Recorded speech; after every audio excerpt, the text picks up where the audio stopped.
할렐루야. 서로 인사할까요? 반갑습니다. 함께 예배드려서 반갑습니다.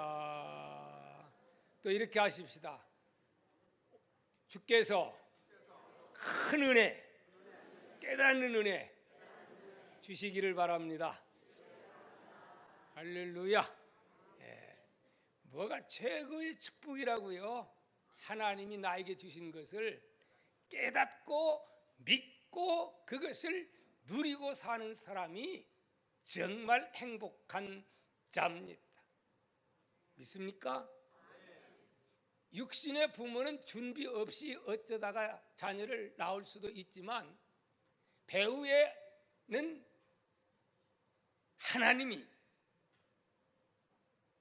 반드시 이 땅에 태어날 때는 먹고 입고 또 필요한 모든 것을 다 준비해서 이 땅에 태어나도록 그렇게 하셨음을 여러분 믿으시기를 바랍니다. 육신의 부모만 바라볼 게 아니고 배후에 역사하시는 하나님의 역사를 우리는 보면 절대로 나는 불행하지 않습니다. 주신 것을 못 깨달으면 또 불행이에요. 있는 것을 깨달았으면 뭐합니까? 믿어야 되고 믿었으면 믿은 것을 누릴 수가 있어야 되지요. 신앙생활은 바로 이겁니다. 여러분들은 누릴 수 있는 이 축복이 임할 수 있기를 축원합니다. 어떤 목사님, 유명한 목사님의 설교를 통해서 제가 들은 간증을 제가 들었어요. 이분이 당실에 있는데 한 분이 찾아왔어요.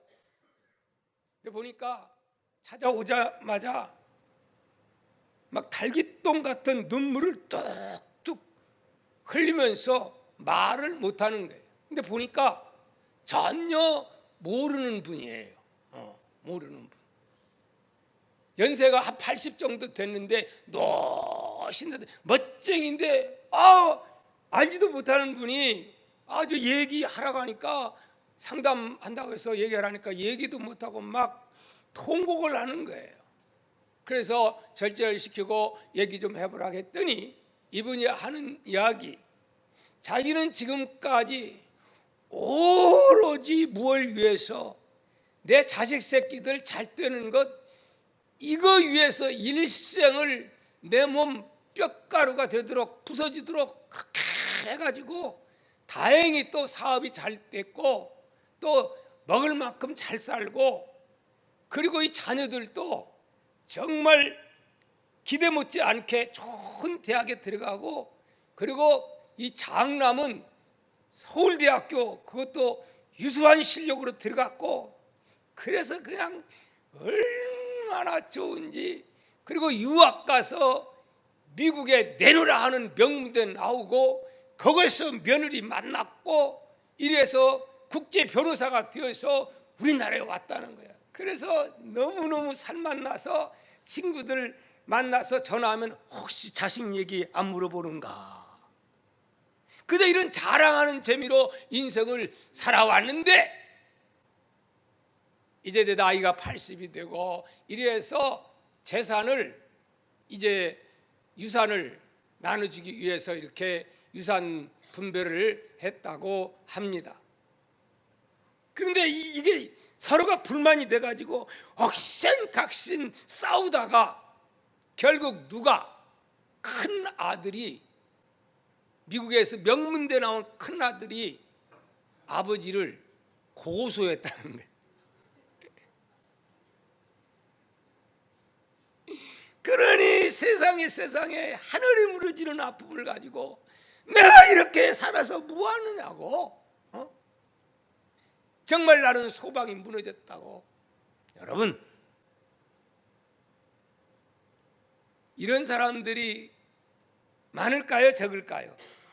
정말 많습니다. 똑같지는 않을지라도 이 유사형의 사람들이 이 땅 위에는 너무 많아요. 어떤 사람은 돈 때문에, 명예 때문에, 권력 때문에 상상했던 기대 이상의 소망이 무너짐으로 인해서 통곡하는 자들 많습니다. 여러분, 오늘 우리는 언젠가는 인생 열차에 추운 어느 겨울날 막차 타고 가다가 언젠가는 총착역에 내릴 때가 옵니다. 그럴 때에 갈 곳 있는 자는 걱정돼요, 안 돼요? 아무 걱정 없어요. 갈 곳으로 가면 되니까. 그러나 갈 곳이 없는 자, 얼마나 안타까운 일입니까? 오늘 우리는 이 세상에 소망 두고 살면 언젠가는 인생 종착역에 이를 때에 슬피 탄식하는 그런 때가 있음을 여러분 아시기를 주의 이름으로 축복합니다. 할렐루야. 여러분, 내가 믿는 예수 그리스도 어찌하여 이 땅에 오셨을까요? 강건해야 7, 80년 사는 이 땅 위에서 잘 먹고 잘 살고 육신의 소망 갖고 등 따시고 배부르고 뭐 이런 것 주기 위해서 예수님이 이 땅에 오셨을까요? 물론 이런 것도 주시지만은 이것이 목적이 아님을 여러분 깨닫는 시간 되시기를 주의 이름으로 축복합니다. 결단코 예수님은 소망 없는 이런 육신적인 이런 것이 목적이 아닙니다. 그러면 무엇을 주기 위해서? 영원한 천국, 하늘의 영광, 할렐루야, 엄청난 것을 주기 위해서 주님은 오셨음을 여러분 믿으시기를 바랍니다. 그렇기 때문에 오늘의 본문은 너무너무 중요한 말씀입니다. 따라합시다. 오늘의 본문은 너무너무 중요하다. 왜 너무너무 중요한 말씀인가? 오늘 본문 내용은 바로 예수님이 이 땅에 오셔서 오신 목적이 뭐라고요? 박 목사를, 여러분들을, 예수 믿는 사람들을 영원한 하늘의 소망과 엄청난 복을 주기 위해서 주님이 오셨어요. 그러면 오셔서 주님이 어떤 일을 하셨느냐 하는 것입니다. 예수님의 생애는 사실 너무 짧아요. 30년 동안 사생애를 사셨다면 겨우 몇 년입니까? 3년입니다. 3년. 겨우 3년 삶을 살았는데 이 엄청난 일을 주님이 하신 겁니다. 그 엄청난 일이 무엇이냐? 오늘의 본문 말씀에서 주님은 말씀을 해주고 있는 줄 믿습니다. 이미 전절에서 예수님은 신문을 받고 고통을 겪고, 그리고 빌라도는 어떻게 해서라도 예수님 죄 없는 것을 알고 예수님을 그저 놔주려고 합니다. 그래서 그는 마태복음에서는 뭐라고 말하냐면 손을 씻으면서 하도 안 되니까 너희가 당해라 그러면서 손을 씻지요. 아니, 손 씻는다고 해서 죄가 없어집니까? 손 씻는다고 죄가 없어지는 게 아니요. 수많은 군중들, 무리들, 그들의 다수라고 하는 억압에 눌려서 죄 없는 예수 그리스도를 죄인으로 내주는 그의 죄가 얼마나 큽니까? 그래서 빌라도는 그저 손을 싹싹 씻고 너희가 죄 당해라 그러면서 예수님을 내어주고 맙니다. 자, 그랬을 때에 예수님이 겪는 수치와 멸시, 조롱, 이런 내용에 대한 말씀이 오늘 본문 속에 기록되어 있는 것을 우리는 보게 됩니다. 한번 16절 읽어봅니다. 계속해서 19절까지 시작. 군인들이 예수를 끌고 블라이 드리온이라는 뜰 안으로 들어가서 온 군대를 모으고 예수에게 자색 옷을 입히고 가시관을 엮어 씌우고 경례하여 이르되 유대인의 왕이여 평안할지어다 하고 갈대로 그의 머리를 치며 침을 뱉으며 꿇어 절하더라. 19절까지만 보았습니다. 이 브라이도련이라고 하는 이곳으로 이제 예수님이 이제 법정에서 나옵니다. 여기는 어떤 곳이냐면은 이제 관사의 뜰입니다. 예수님의 고난이 어디서부터 출발이냐면 여기서부터 출발하는 거예요. 어디까지? 바로 이 관사에부터 출발해서 이제 이 골고다 언덕까지 주님이 십자가를 지고 가게 되는데, 그 가기 전에 당하는 수치와 멸시, 천대, 조롱, 이건 인간의 상상을 초월하는 그런 모습을 우리가 보게 되는 겁니다. 예수님을 조롱합니다. 자색 옷을 입힙니다. 머리에 가시관을 씌웁니다. 이 가시관이요, 이 중동의 가시는요 마치 바늘처럼 그렇게 단단하고 딱딱합니다. 이거 씌우면요, 한번 탁 씌우면요 온 머리가 막 피가 팡팡 쏟아져요. 그걸 갖다 씌웁니다. 왕관처럼 해가지고. 이걸 뭐 하는 겁니까? 예수님이 내가 왕이라 했기 때문에, 그럼 왕은 이 왕관을 써야지 하고 이렇게 씌우는 거예요. 그리고 자색 옷은 왜 입힙니까? 왕이 자색 옷을 입는 거예요. 뭐 하기 위해서 지금 그런 겁니까? 예수님을 조롱하기 위해서. 그리고 모자를 벗어가면서 왕 앞에 경배하는 것처럼 왕이시여 이러면서 조롱하다가 예수님을 막 두드려 패고, 누가 봐도 광란적인 그런 모습들을 보게 됩니다. 여러분, 보통 사람이 아무리 살인을 한 악한 자일지라도 그 사람이 이제 사형 언도를 받아서 죽게 될 때에 아무리 그 사람이 악하다 할지라도 눈물을 흘리면서 참 안 됐다, 사형을 집행하는 사람들도 안타까운 마음을 가지고 집행하는 것이 인간의 도리인 겁니다. 그런데 여기에 모습들 보니까 이것 사람들은 인간이 아니에요. 죄 없는 예수 그리스도, 성도는 죄 없는 걸 뻔히 알고 내어주었어요. 그들도 알아요. 그런데 이들은 어떡합니까? 정말 주님을 멸시하고 천대하고 모멸감을 주고 하는 이러한 모습들.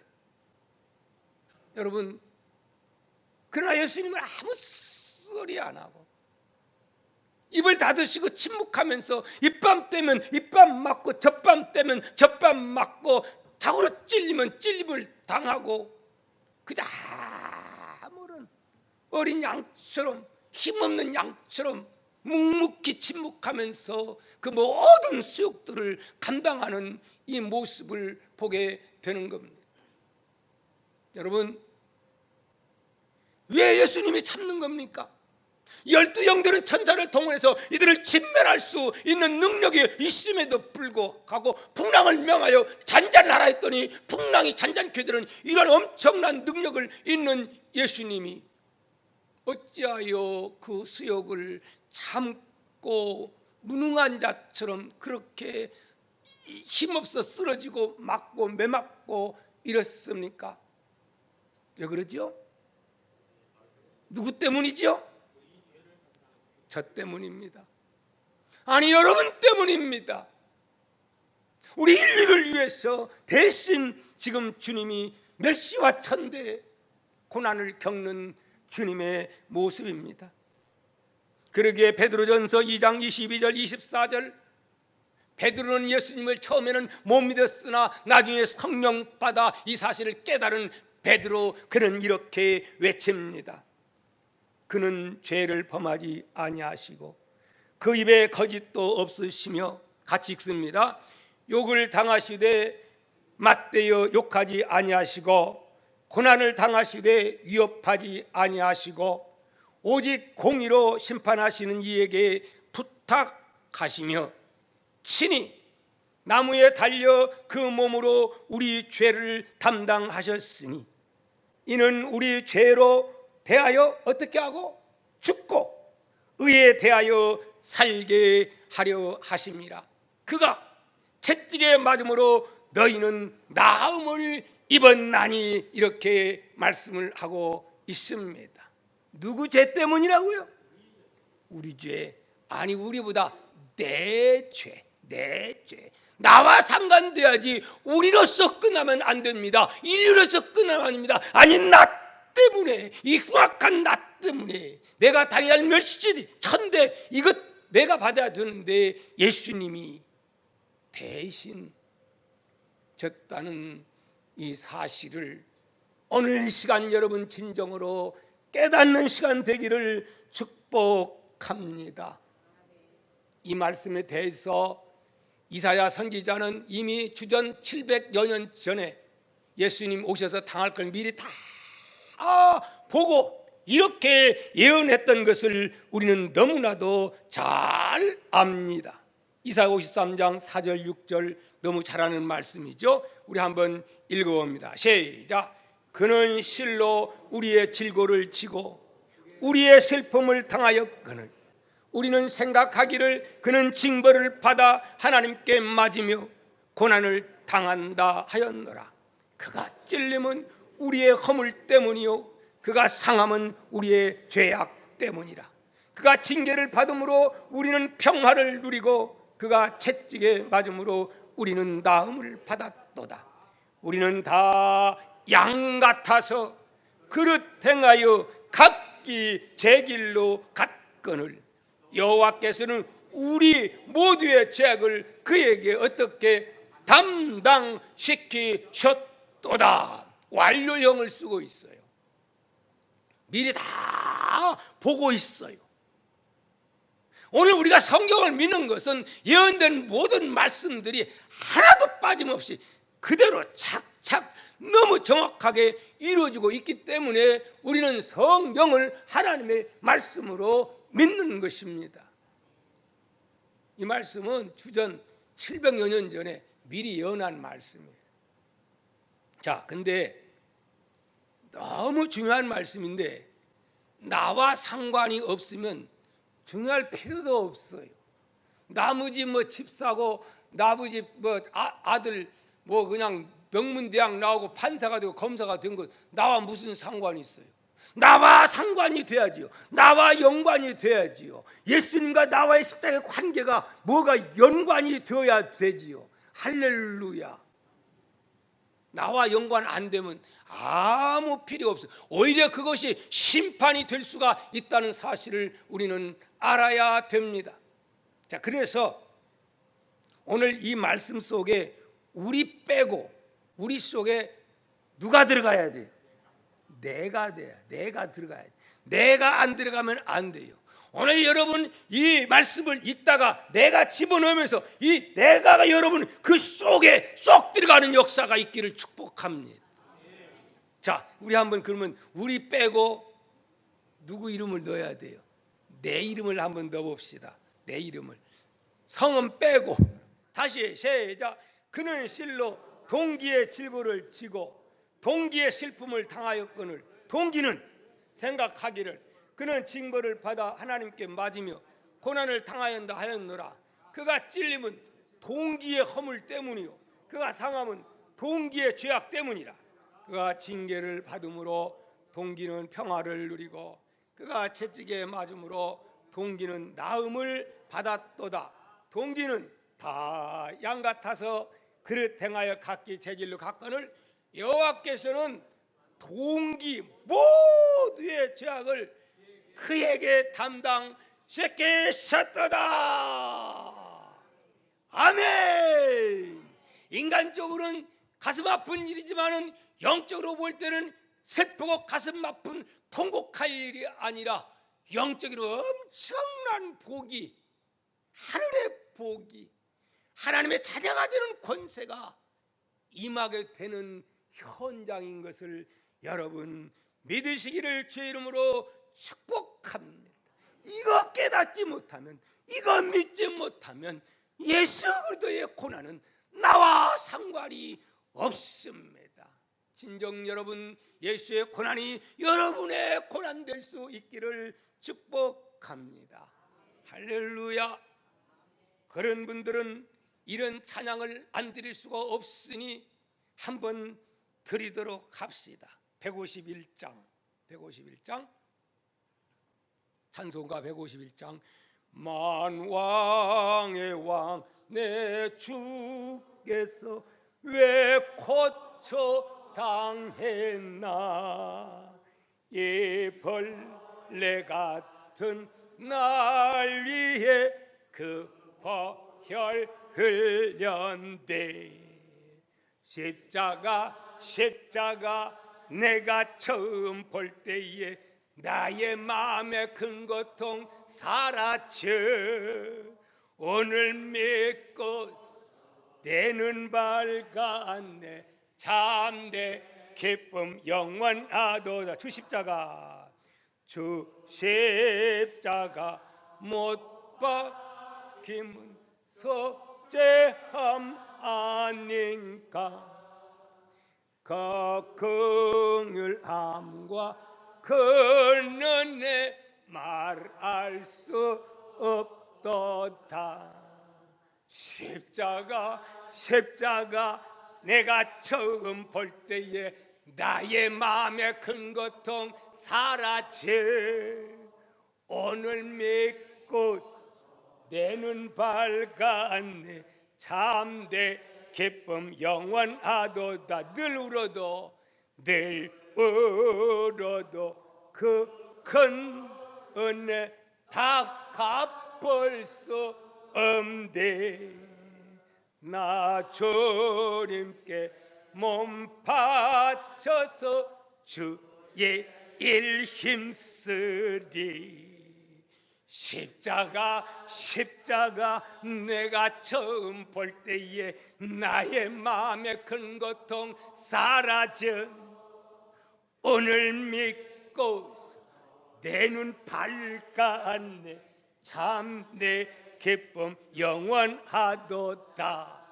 할렐루야. 우리의 내 눈이 밝아져야 합니다. 예수 십자가를 보는 눈이 밝아져야 합니다. 내 눈에서 비늘이 벗겨져야 합니다. 그래서 예수 고난이 내 고난임을 믿어줘야 합니다. 여기에 천국 가는 길이 있습니다. 여기 기독교의 신비가 있습니다. 여기에 키워드가 있습니다. 이 놀라운 은혜의 복이 여러분 모두에게 임해서 제가 천국 가서 보고 싶은 분, 최정순 권사님 이거 부르면 아이고 목사님 할렐루야. 어디를 가서든지요, 여기는 영적 세계라 생각만 하고 이름만 딱 부르면 순간 나타나는 것이요 천국인데, 보고 싶어서 이름을 불렀는데 아무리 불러도 오지를 않아. 어디에 있을까요? 아직 지구촌에 있을 때는 모르지만은 이미 가신 분들은 불렀는데 안 나타나면 틀림없이 엉뚱한 곳에 가서 고통 겪고 있어요. 여러분들은 그때 가서 우리 서로가 이름 부르면 그냥 다 만날 수 있는 이런 관계의 천국 시민들이 다 될 수 있기를 축복합니다. 이렇게 되면 우리는 진짜 천억보다도 더 귀한 보화를 소유한 천국 시민인 줄 믿습니다. 할렐루야. 우리는 이런 사람들입니다. 긍지와 자부심을 갖기를 바랍니다. 자, 오늘 이어지는 오늘 본문을 통해서 또 주시는 메시지가 있는데 오늘 20절에서 22절을 한번 읽어봅니다. 시작. 희롱을 다한 후 자색 옷을 벗기고 도로 그의 옷을 입히고 십자가에 못 박으려고 끌고 나가니라.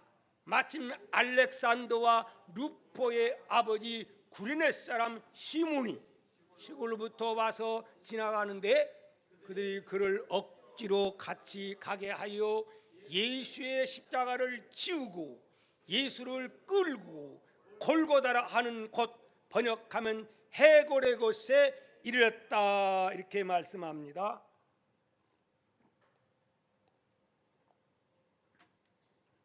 제가 사실은 힘이 없거든요. 근데 강단에 서면 막 힘이 너무 넘쳐가지고, 그렇지만 또 힘은 없는 건 힘이 없는 거예요. 이해하시기 바랍니다.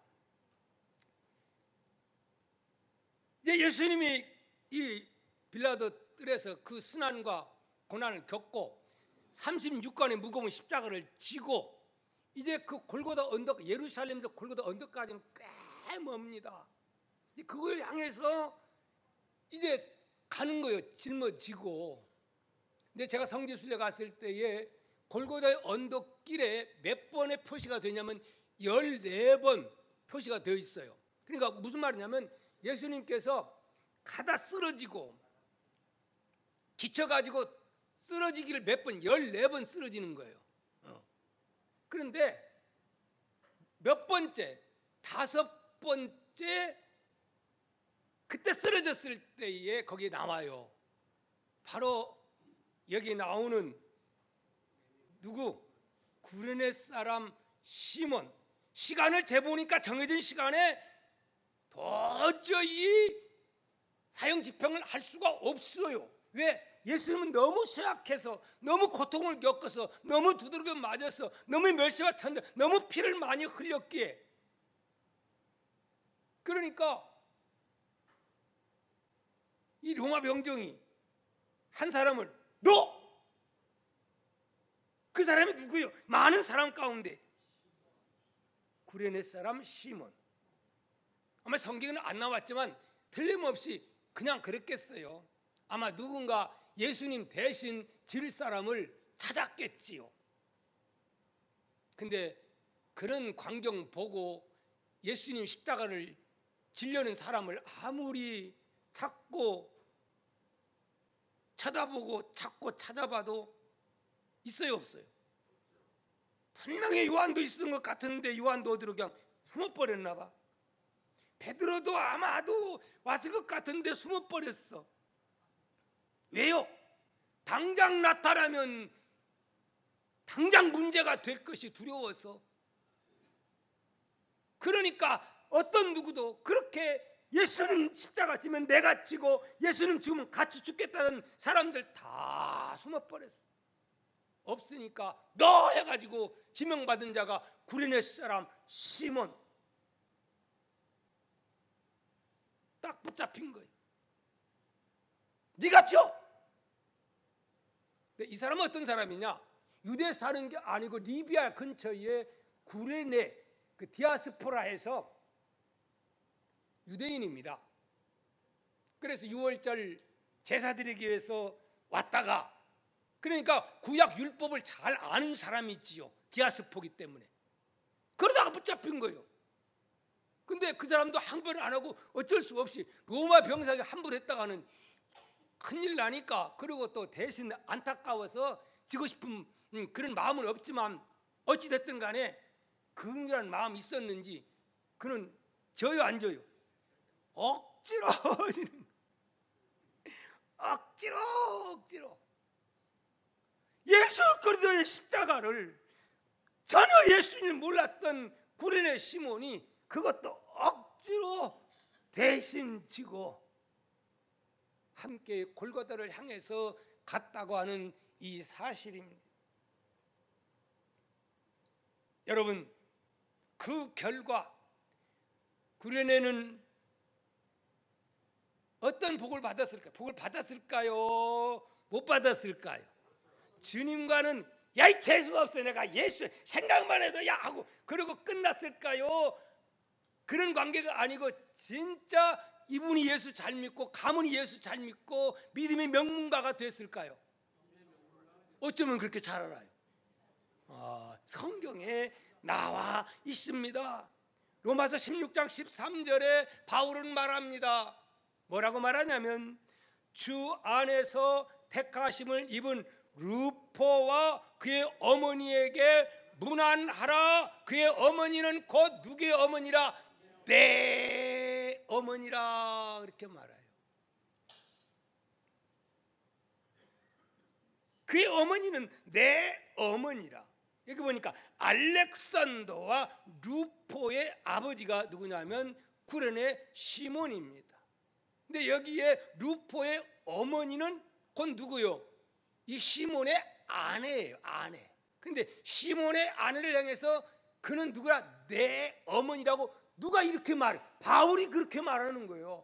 바울이 내 어머니라 할 정도면은 어떤 관계입니까? 정말 믿음으로 많이 알려지고 봉사하고 뗄래야 뗄 수 없는 그런 바울의 믿음의 어머니가 되었다고 하는 이 사실입니다. 복이요, 안 복이요? 그럼 어떻게 해서 이런 믿음의 명문가를 만들게 되었겠습니까? 이렇게 생각해 봅니다. 많은 사람들이 시몬이 십자가를 지고 예수님과 함께 하면서 예수님을 유심히 관찰했겠어요? 안 했겠어요?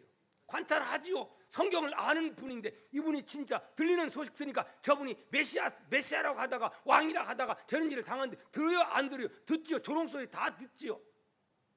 그러면서 백부장은 마지막 뭐라고 합니까? 저는 진정 하나님의 아들이었다 말씀하지요. 그러면서 가상칠언의 십자가상에서 예수님이 내리신 가상칠언 알지 않아요? 그런 모습들을 다 지켜봅니다. 마지막 주님이 다 이뤘다 하시면 동시에 천지가 진동하면서 막 엄청난 역사가 일어나죠. 지진이 일어나고. 현장에 안 왔더라면, 십자가를 안 졌더라면 믿을 수가 있어요? 아니, 억지로라도 십자가 지고 갈보리 언덕에 왔더니 예수 십자가 죽음의 현장에 와서 보고 실제 주님을 만나고 영적으로 만나고 영안이 열려지고, 아하, 저분이야말로 만왕의 왕이요 나의 메시아요 나의 죄인이시구나. 그가 깨닫고 돌아가서 사실을 아내에게 자녀들에게 다 얘기를 했습니다. 그래서 그들은 그 후에 진정한 주님의 제자가 된 줄 믿습니다. 여러분 생각할 때 그게 뭔 복이냐 이렇게 생각할지 모르지만은 그게 웬 복이요? 그러면 하나님이 그냥 돈을 한 10억을 줬더라 100억을, 이게 복입니까? 아니요. 최고의 복은 믿음의 명문가를 이루는 것이고 주를 위해서 쓰임받는, 내 영혼을 위해서 쓰임받는 사람이 최고의 큰 복입니다. 할렐루야. 언제 보면 압니까? 이제 구원받아 천국에 가서 보면 그때는 너무나도 명확하게 알게 될 줄 믿습니다. 그때 안 가도 벌써 그런 사람들 심령 속에는 심령의 천국이 이루어지게 되는 거예요. 할렐루야. 그런데요, 그것만 받은 게 아니라네요. 또 무슨 복을 받았냐? 육신적인 복도 어마어마하게 받았다네요. 전승에 의하면, 기록에 의하면 그의 11대 후손 중에 로마 황제가 나왔다는 거예요. 그 무슨 말이냐? AD 313년에 처음으로 기독교가 로마 국교로 승인을 받게 됩니다. 누가? 콘스탄틴 대제에 의해서 기독교는 자유다, 로마는 이제 국교가 기독교다. 할렐루야. 그 전에는 엄청난 핍박과 말할 수 없는 천대를 받았는데 황제 한 사람이 등극하고 나서 기독교 국가가 돼버리는 거예요. 로마가, 콘스탄틴 대제가. 근데 이 뒤에서 이 일을 하도록 배후에 숨은 일꾼이 있는데 누굴까요? 그의 어머니 헬레나입니다. 어머니. 근데 그 어머니가 누구냐? 바로 이 구레네 시몬과 11대의 그 후손 가운데 바로 헬레나라 했다는 거예요. 그 헬레나는 어떤 사람이냐? 그는 베들레헴 예수님 탄생하신 아기 구육교회를 누가 세웠냐면 이 헬레나가 세웁니다. 그래서 아들에게 믿음을 전수하고 배후에 엄청난 숨은 일꾼이지요. 이런 어마어마한 복을 누가 구레네 시몬의 가문에서 이 받았다고 하는 것입니다. 할렐루야. 우리는 십자가를 지면, 기왕이면 우리는 십자가를 지되 즐겁고 기쁘게 지면 참 좋지요. 그러나 십자가를 즐겁게 기쁘게 지을 수 있을까요? 예수는 십자가 질 때 웃으면서 히히하면서 십자가 졌습니까? 예수님도 십자가 질 때에 너무 곤욕스럽기 때문에 이렇게 막 이를 악물으면서 사실을 참으면서 십자가를 진 거예요. 왜? 십자가는 고난이고 십자가는 고통입니다. 할렐루야. 사실 억지로 지을 수밖에 없는 게 십자가입니다. 그러니 십자가를 어떻게 즐겁게 기쁨으로 집니까? 십자가는 억지로라도 지을 수밖에 없는 것이 십자가임을 여러분 믿으시기를 바랍니다. 그런데 사람들이 많이 오해를 해요. 뭘 오해하느냐?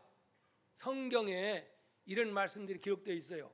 베드로전서 5장 2절 말씀 보면 너희 중에 있는 하나님의 양무리를 치되 억지로 하지 말고 하나님의 뜻을 따라 자원함으로 하며 더러운 이득을 위하여 하지 말고 기꺼이 하며 그랬어요. 여기 보니까 억지로 하지 말라 하지 않잖아. 자원함으로 하라겠잖아. 이렇게 생각을 머릿속에 집어넣습니다. 또 고린도후서 9장 7절에도 이런 말씀이 있습니다. 각각 그 마음에 정한 대로 할 것이요 인색함으로나 억지로 하지 말지니 하나님은 즐겨내는 자를 사랑하시느니라. 그러니까 봐라, 헌금도 마음이 기쁘고 즐거울 때 그럴 때만 하는 거지, 뭐 기쁜 마음이 없고 마음속에 그런 생각이 없는데 하면 하나님이 안 받는 거 아니야?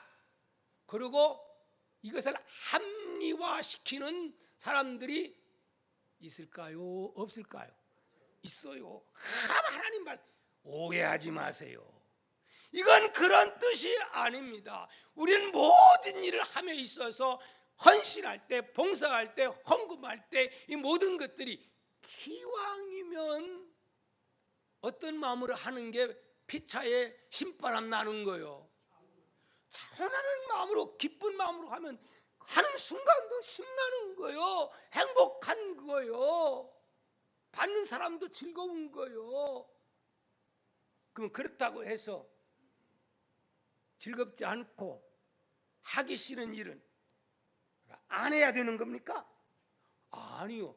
다른 건 몰라도 나의 주어진 자기 십자가는, 내가 해야 할 일은 기왕이면 자원함으로 기쁨으로 할 수 있으면 하지만 이건 어려운 거예요. 솔직히 말해서 십자가는 어려운 거예요.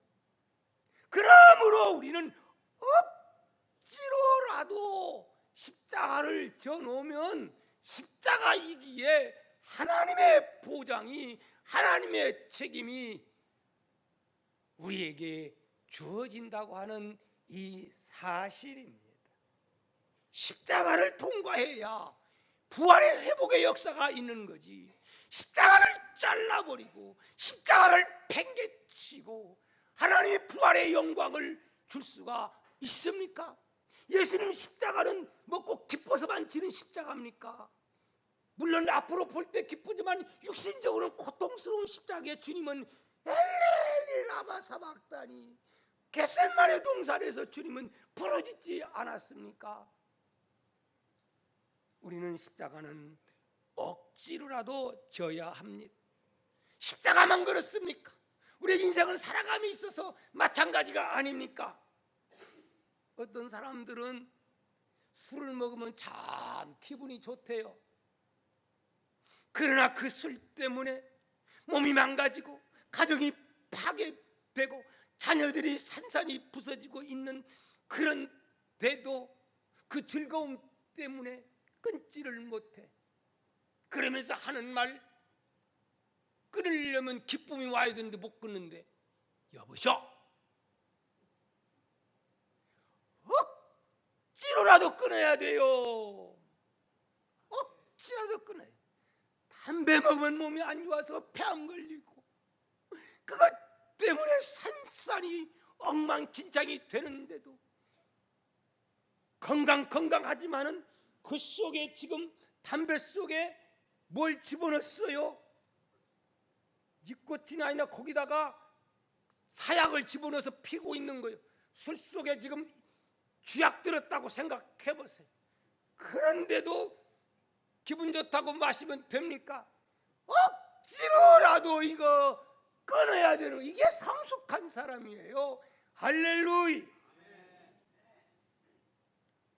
몸이 약해요. 왜 약해요? 운동하면 건강하다고 하는데 근데 체질적으로 나는 싫어. 그래서 안 해. 되는 대로 살아. 기쁘지 않으니까. 어린아이요, 하기 싫어도 억지로라도 해야 내 건강을 유지할 수가 있는 거예요. 때로는 입맛이 좋을 때는 정말 모든 것이 맛있어. 제가 병 들어가지고 병원에 입원해 보니까 다르더라고. 그냥 돌도 씹어지 않을 것 같더니 술을 내서 창자 잘라놓고 보니까 그러지 않아요. 물 한 모금 먹는 것도 간신히 금식 끝나고 이렇게 먹고, 밥맛이 있습니까? 밥맛 없는 거예요. 미움 줘도요, 사실상 이 장 이래 놓으니까 먹고 싶은 마음이 아무것도 없어. 전혀 없어.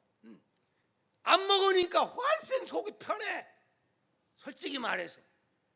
그런데도 먹으러 가니까 먹어야, 억지로라도 먹어야 되는 것이고, 그냥 이러다 보니까 쭉 찾아가지고 만사가 피곤해요. 그런데 의사가 운동하라고 하니까 기뻐서 해요? 억지로라도 그냥 왔다 갔다. 아산병원 그냥 거기 11층 꽤 많이 헤매고 다녔네. 여기다가 이거 뭡니까? 그 녹음기 이게 꽂고서 성경 들으면, 그러면서 힘들어 이러면서 다니는 거예요.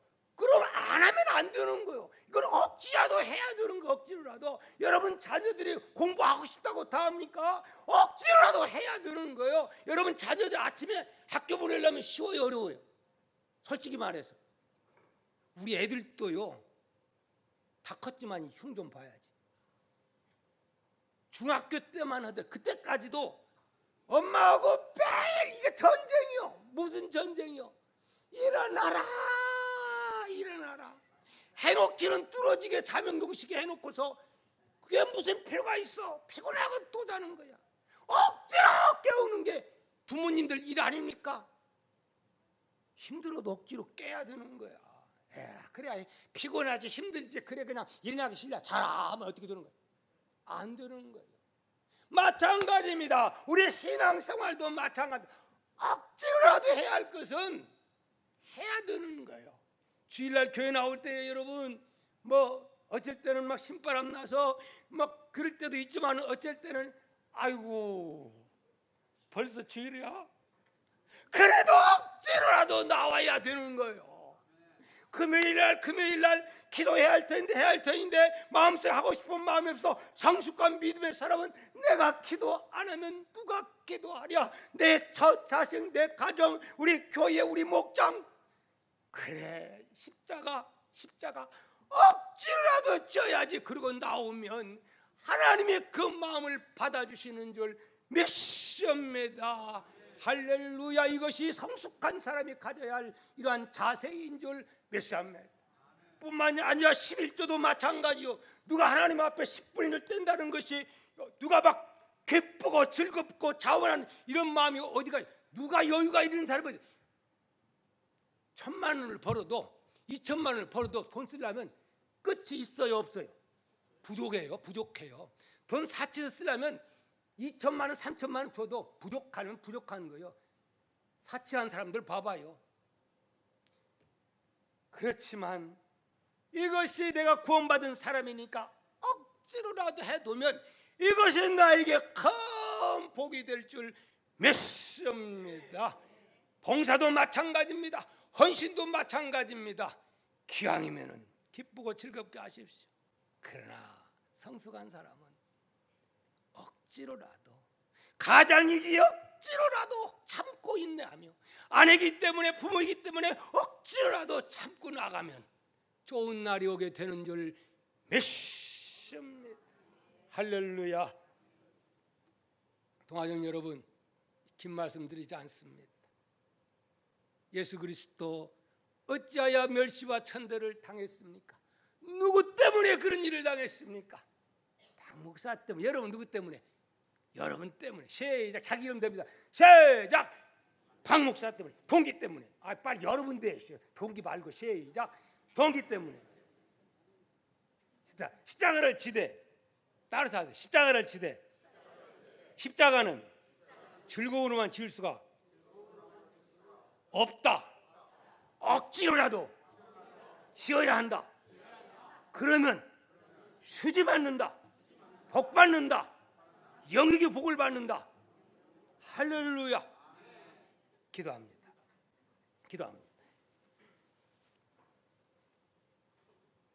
오늘 말씀을 생각하고, 너무 중대한 말씀